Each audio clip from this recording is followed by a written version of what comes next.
akan membacakan beberapa peraturan Menteri RB nomor 28 pasal 28 tentang penambahan afirmasi teknis. Ya, ada yang pertama namanya pelamar yang mendapatkan sertifikat pendidik atau serdik mendapatkan nilai paling tinggi 100% dari nilai teknis ambang batas. Nah, yang kedua, pelamar yang usia 35 tahun ke atas mendapat tambahan nilai 15% dari nilai teknis. Yang ketiga, penyandang disabilitas mendapat 10%.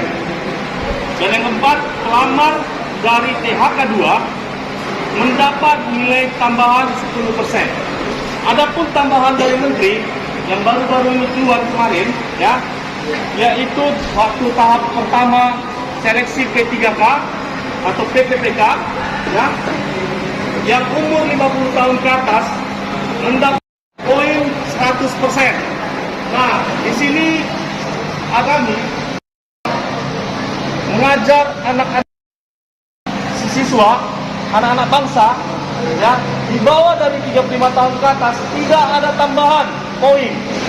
Di sini kami kecewa. Itu adalah poin ketidakadilan yang pertama yang kami dapat. Ya, kami minta kepada Menteri Pendidikan untuk memberikan kami poin yang di bawah 35 tahun ke bawah, ya, supaya kami ini bisa berjuang juga. Mental kami sudah rusak, dirusak dengan afirmasi-afirmasi yang ada. Sertifikat pendidik tidak ada di SD negeri, tidak ada. Yang ada cuma di swasta. Gimana kami mau bertarung? Ya, mereka sudah mendapatkan poin 500 poin, 100%. Ya, mereka hanya cuma tidur saja, kerja matang, mereka sudah mendapatkan poin itu.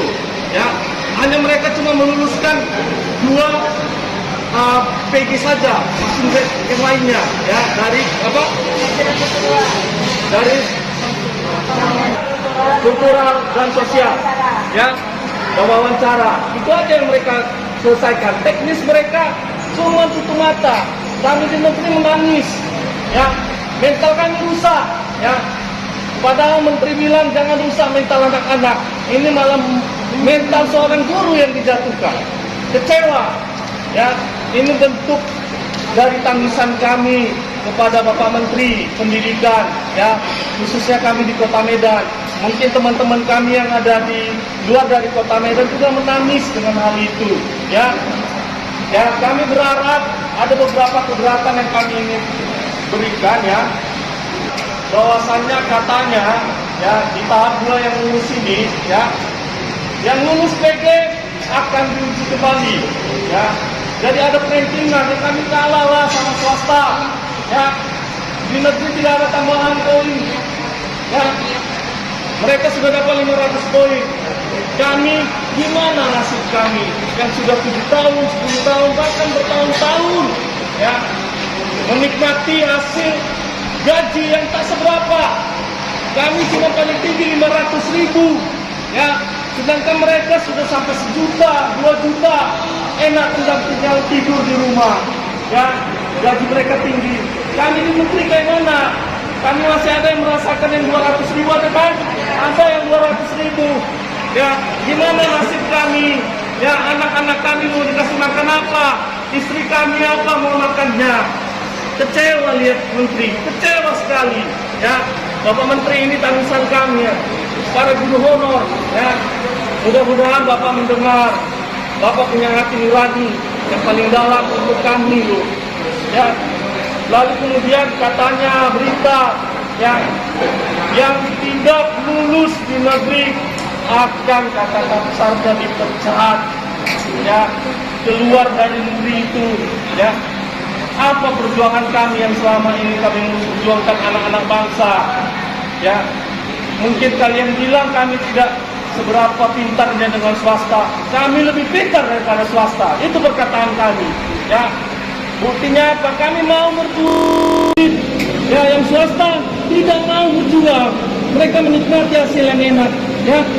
Lalu kemudian kami minta, Ya, tambahan afirmasi tadi Pak, yang 35 tahun ke atas sudah ditambah, yang 35 tahun ke bawah ditambah dong.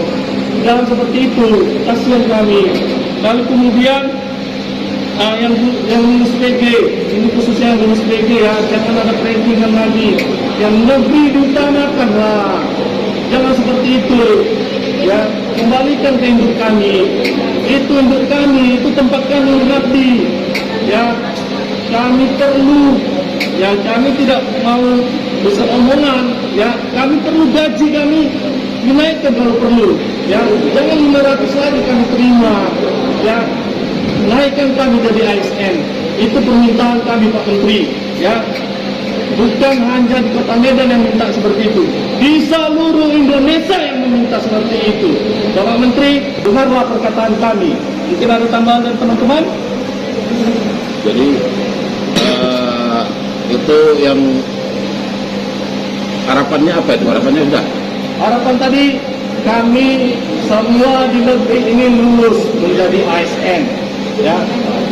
Lalu kemudian yang lulus PG juga diperhatikan untuk kembali ke sekolah induknya. Jangan di-ranking lagi dengan swasta. Kami kalah, mental kami jatuh. Jelas mental kami jatuh. Dari sebelum kami bertarung sudah jatuh mental. Gara-gara 500 poin mereka. Kecewa kami lihat Bapak Menteri kami. Yang kami sayangi dan kami hormati.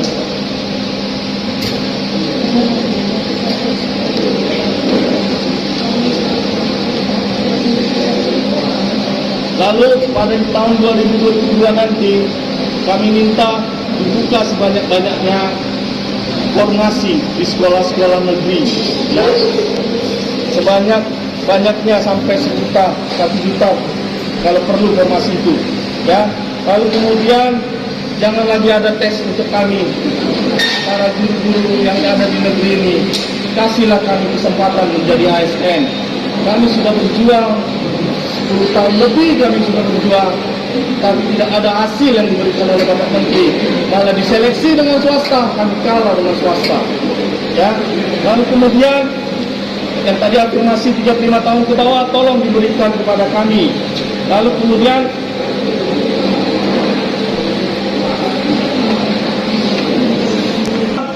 kembalilah mereka ke swasta, jangan lagi ke negeri. Ya, tidak adil ini, tidak adil sekali. Ya, itu saja permintaan kami Pak. Sudah? Apa lagi, ada lagi?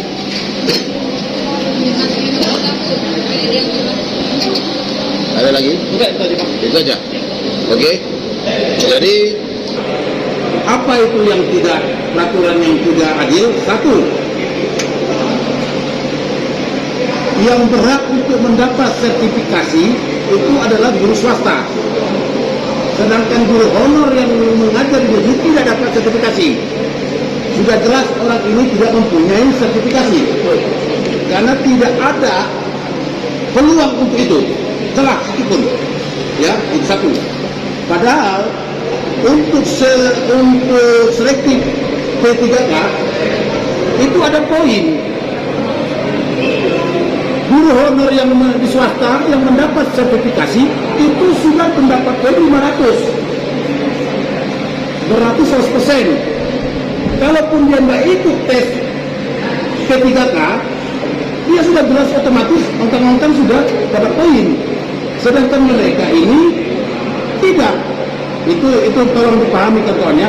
Jadi kita harus bisa menjelaskannya. Tadi mereka di global, saya merucut penjelasannya ini. Ya, merucut ya supaya lebih pas ya. Jadi ini yang harus ya Pak Jokowi CQ, Pak Menpan RB, Pak Cahyokumolo, ya, saya yakin Pak Jokowi dan Pak Cahyokumolo itu orang bijak, orang murah hati. Saya masih pernah dengar kutipan Pak Jokowi berpidato, jangan terlalu banyak menteri-menteri membuat Kepmen, jangan terlalu banyak gubernur-gubernur kepala daerah membuat perda, terakhir membuat pusing. Ya, inilah Pak Jokowi salah satu peraturan tidak adil. Ya, jangan orang ini kalah dianggap bodoh, padahal peraturan itu ada yang tidak adil. kita setuju guru itu harus cerdas, ya, untuk mencerdaskan generasi bangsa. Tidak mungkin seorang guru bodoh bisa mencerdaskan generasi bangsa. Maka saya setuju kalau guru itu harus diuji, tetapi ujilah dengan adil, jangan terikat peraturan yang tidak adil. Jadi saya minta keputusan Kemenpad ini yang nomor 28 tahun 2021 pasal 28 ini tolong direvisi atau ditinjau ulang, ya. Itu harapan kami dari LSM Tapera yang mendampingi ibu-ibu ini yang mengadu ke lembaga kami. Itu harapan saya, ya, kepada Menteri Pak Taya Gumolong, Menpan RB, dan juga kepada Pak Jokowi. Tolong ini direvisi.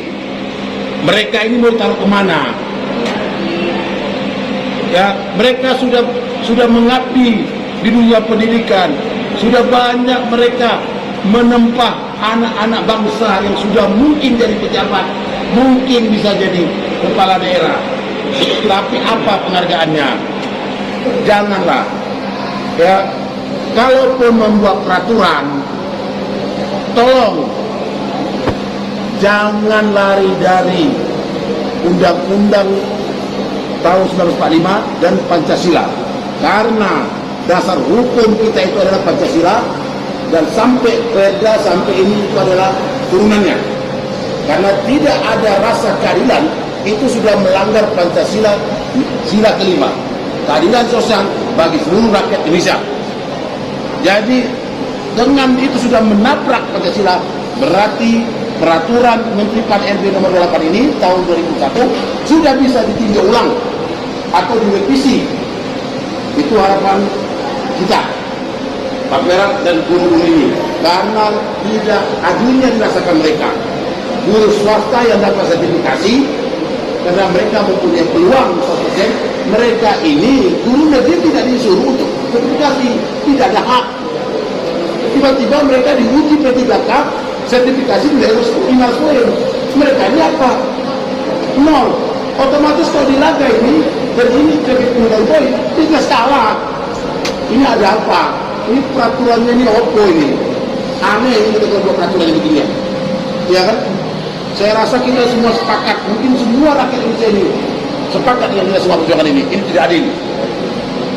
Kalaupun mau diselektif SDM dan wawasan intelektual mereka, monggo, saya setuju. Tapi dengan rasa adil dong, harus fair pengujiannya. Sama-sama berangkat dari nol. Mari kita uji. Kalaupun masalah tentang yang sudah mengadu 35 tahun, 25 tahun, itu soal kebijakan saja. Ya, kebijakan. Tapi kalau yang umurnya 35 tahun ke bawah, tolong fair pengujiannya. Tapi kalau sudah mengabdi berapa tahun, umurnya sudah di atas 50, saya rasa perlu penghargaan secara manusiawi. Apalagi yang 5 tahun dia sudah mengabdi, tolong itu dihargai.